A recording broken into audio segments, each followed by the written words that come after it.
Assalamualaikum warahmatullahi wabarakatuh. Di sini saya akan menjelaskan tentang ilmu dakwah. Yang pertama, pengertian dakwah. Dakwah secara etimologi berasal dari bahasa Arab, yakni dae merupakan bentuk kata kerja fi'il madi atau masa lampau yang berarti memohon, memanggil, menyeru. Yad'u merupakan bentuk kerja fi'il mudhari atau sedang terjadi, yang berarti seruan, panggilan, ajakan. Dakwah merupakan bentuk dari isim masdar atau infinitif yang berarti doa dan dakwah. Ud'u merupakan bentuk dari fi'il amr atau kata perintah yang berarti serulah, ajaklah, panggillah.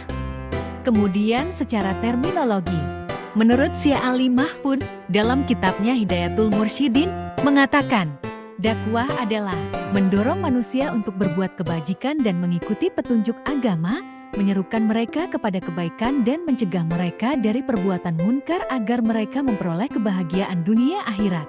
Menurut Nasaruddin Latif, dalam bukunya Teori dan Praktek Dakwah Islamiyah, mendefinisikan dakwah Islamiyah sebagai setiap aktivitas dengan lisan dan tulisan yang bersifat menyeru, mengajak, memanggil manusia lainnya untuk beriman dan mentaati Allah SWT, sesuai dengan garis-garis akidah, syariat, dan akhlak Islamiyah.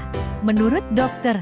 Haji Masdar Helmi mengatakan dakwah adalah mengajak dan menggerakkan manusia-manusia agar mentaati ajaran-ajaran Allah Islam termasuk amar ma'ruf, nahi munkar untuk memperoleh kebahagiaan di dunia dan di akhirat.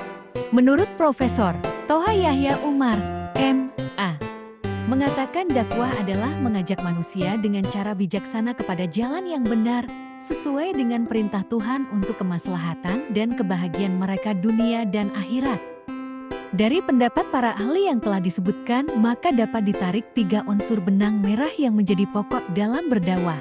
Pertama, dakwah adalah proses penyampaian ajaran Islam dari seseorang kepada orang lain. Kedua, penyampaian ajaran Islam dapat berupa amar ma'ruf ataupun nahi munkar. Ketiga, usaha tersebut dilakukan dengan tujuan terbentuknya individu atau masyarakat yang taat dan mengamalkan sepenuhnya ajaran agama Islam. Dakwah disampaikan dengan bijaksana, nasihat yang baik, dan tanpa ada unsur paksaan ataupun kekerasan.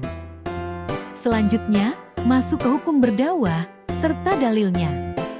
Para ulama berbeda pendapat dalam menetapkan hukum menyampaikan dakwah Islam itu. Ada yang menetapkannya sebagai fardu kifayah atau kewajiban kolektif dan ada pula yang menetapkannya sebagai fardu ain. Mereka sama-sama mendasarkan pendapat mereka pada surat Al-Imran ayat ke-104. Kata minkum dalam ayat tersebut ada yang menganggap mengandung pengertian tabid atau bagian, sehingga hukum dakwah menjadi fardu kifayah. Ada pula yang menganggapnya sebagai zaidah atau tambahan sehingga hukumnya menjadi fardu ain. Dalam surat Al-Imran ayat ke-104, sebagaimana firman Allah yang berarti, dan hendaklah ada di antara kamu segolongan umat yang menyeru kepada kebajikan, menyuruh kepada yang makruf dan mencegah dari yang munkar, merekalah orang-orang yang beruntung. Quran Surat Al-Imran. Selanjutnya contoh dakwah sesuai dengan profesi masing-masing. Contoh dakwah yang dilakukan sebagai mahasiswa. Setelah menyelesaikan mata kuliah dan ketika itu pula azan berkumandang, maka seorang mahasiswa tersebut mengajak temannya untuk sholat berjamaah di masjid kampus.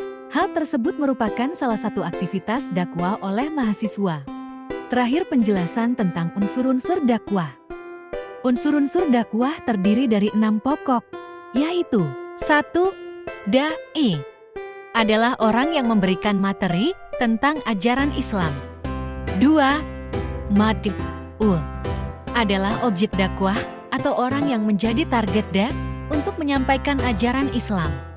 3. Madah adalah isi materi dakwah yang disampaikan oleh da'i sesuai dengan akidah, syariat, dan akhlak Islamiyah. 4.